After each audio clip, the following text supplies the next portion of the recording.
the topic of cervical deformity is complex. And I think part of the reason for that is these fusions are floating fusions. So we talked about whether you're fusing to the pelvis or not, and that's a risk factor for PJK. Well, in the cervical spine, it's turned upside down. So now the fixation goes up very high into very well supported structures like C2, and now the failure is going to be distal, and it's going to be floating, and there's going to be changes in the underlying alignments that Dr. Pash is going to get into later.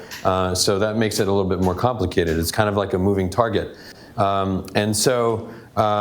For me, I'm someone that's guilty of what Virginie mentioned, developing a lot of parameters, but I also kind of want to simplify things for myself and for my fellows and for the people that come to my talks and try to focus in on what I think are some of the most important things. So I chose in this talk to focus on a recent study that's going to be published in Spine very soon that says that the C2 slope parameter is actually very important in all kinds of cervical deformity. So it's a way of kind of simplifying things. So I do have some disclosures, mostly consulting.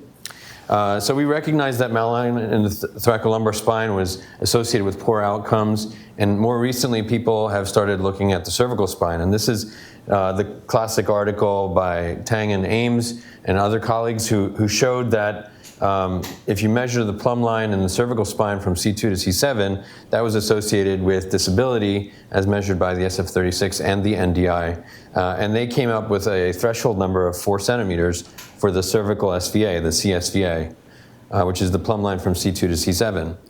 So the thoracolumbar parameters are very well established, and we've got a good sense of what's deformed in the thoracolumbar spine, and even though we're still refining that, it's kind of something that we're a lot more comfortable. But in the cervical spine, there's been a plethora of parameters, as you can see. The CSVA, the T1 slope cervical lordosis.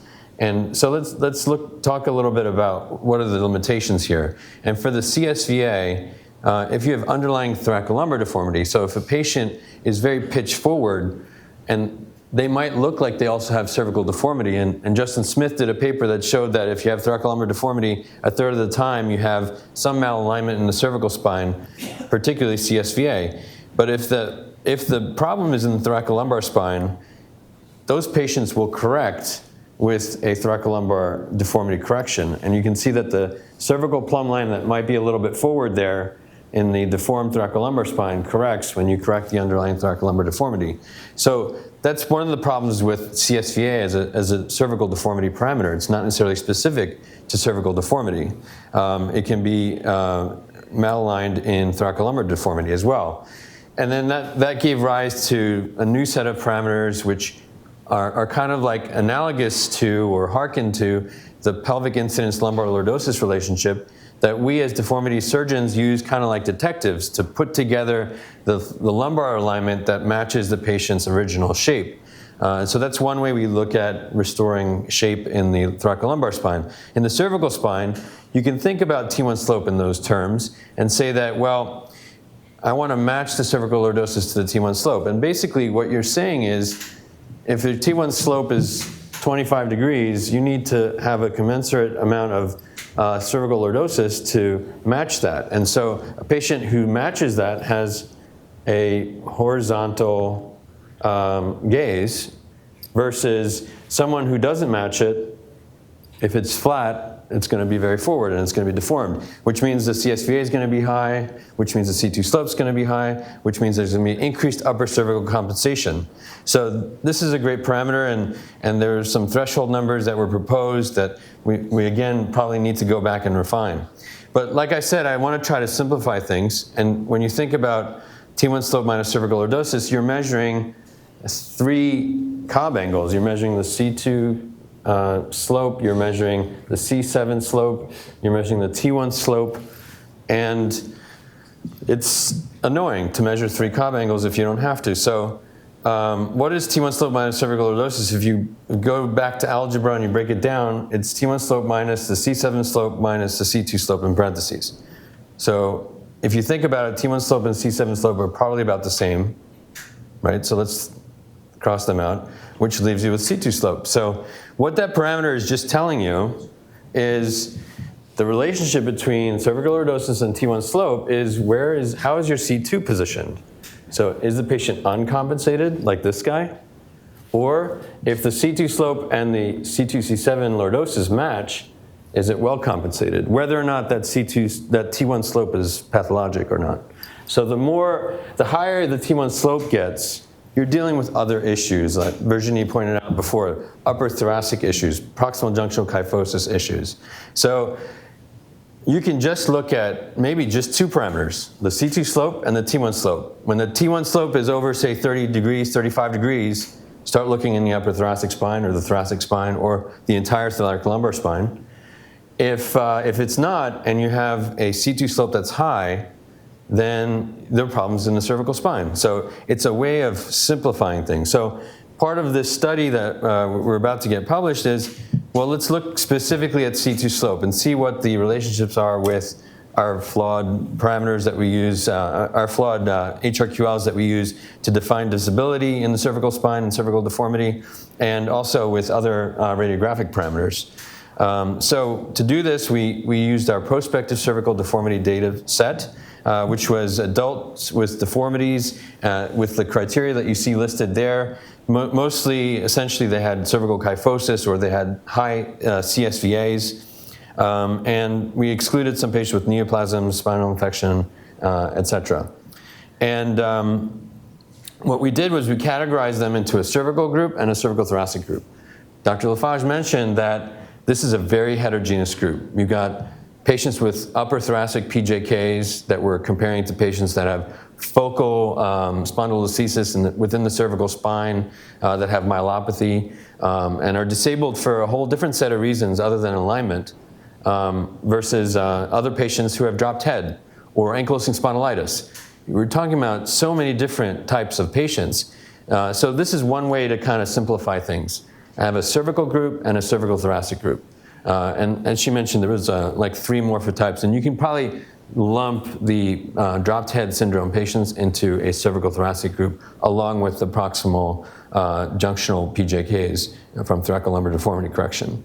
And so we looked at them, and then we looked at radiographic parameters and 1-year health-related quality of life outcome scores, and we ended up with 104 patients for this analysis. You can see the 56% female. And with the cervical thoracic patients, the reason why I think they needed to be analyzed separately is they're kind of a little bit of a different breed. They had very high CSVAs and they had high T1 slopes. So as you might imagine, they're either the dropped heads or the proximal junctional kyphosis patients after thoracolumbar deformity. And here are some of the results. So like I said, the cervical thoracic patients were more globally or regionally deformed, as you might imagine.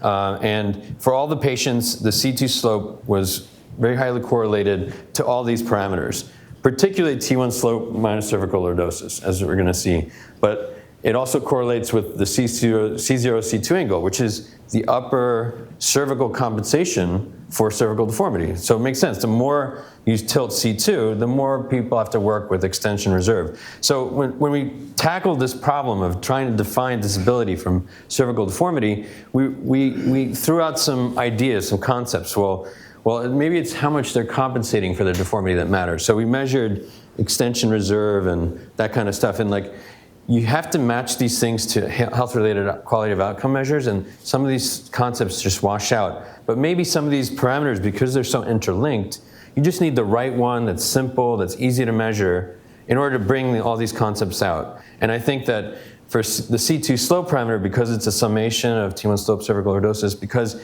it directly affects how much compensation the patients need to have at the upper cervical spine, it's a link between upper cervical and subaxial cervical spine. And it's related to the T1 slope in a lot of ways that are fundamental. So it kind of links 3 regions of the spine, which I think is interesting. And the strongest correlation that we had in all the parameters was what I told you. Look at that R value. When have you ever seen an R value in your research that's 0.98? Because it's essentially the same parameter. So here are some of the outcome results. So patients that had high C2 slopes had worse EQ5D. In the cervical thoracic patient cohort specifically, I think it resonated very strongly that at 1 year, the C2 slope patients the high ones, correlated with worse NDI. Many of them had bad MJOAs, NRS neck, and bad EQ5D. So it's pulling out a lot of the correlations here. And we did a linear regression analysis because it's difficult to just say this thing correlates with disability measures, and maybe people need a target to aim for. Well, how straight do I need to make the C2 slope? And this is where it gets complicated, and it's related to the power of your data set. But we were able to pull out some analyses here. And the threshold for moderate to severe disability that the Tang and Ames paper brought out of 4 centimeters correlated to a C2 slope of 36. But remember, that's like a moderate, severe disability threshold. In the EQ5D moderate disability, the C2 slope of 20 degrees came out. And Virginie mentioned that at T1 slope minus cervical lordosis, which is not exactly the same measurement, but normal was like less than 17. So it kind of gives you a range of what to think about. And here's just another way of looking at it. In the patients specifically with a cervical thoracic deformity, the smaller subset, when we matched the NDI scores and the EQ5Ds, we again got these 17 and 20 degree numbers. So we probably don't want that C2 slope to be much more than 20. And what was mentioned before about the CBVA, that's the clinical acumen of someone looking at ankylosing spondylitis patients to say that their CBVA needs to be 10. Well, if you think about it, those patients had thoracolumbar deformity, they had hip contractures, they had cervical deformities, and then they were just like working all of them together. And if they had a CBVA of 10 or less, they were kind of more or less happy. Well, it's kind of the same thing. If you look at all your patients, their C2 slope is very vertical, or it's about probably less than 10 degrees. So that's kind of a normative. And we've been talking about how we fuse all these patients. We're not making normal patients here by fusing them from C2 to T10, by fusing them from T10 to the pelvis. We're modifying their biomechanics so that they're functional in as many aspects of the life as they can be. They're just not going to be happy with their head down like this. And I think that the goal should be to get them to an upright C2 slope. But certainly anything over 20 is probably too much. So the conclusions of the study were that the C2 slope correlates strongly with T1 slope minus cervical lordosis, but you only need to measure one end plate, Cobb angle.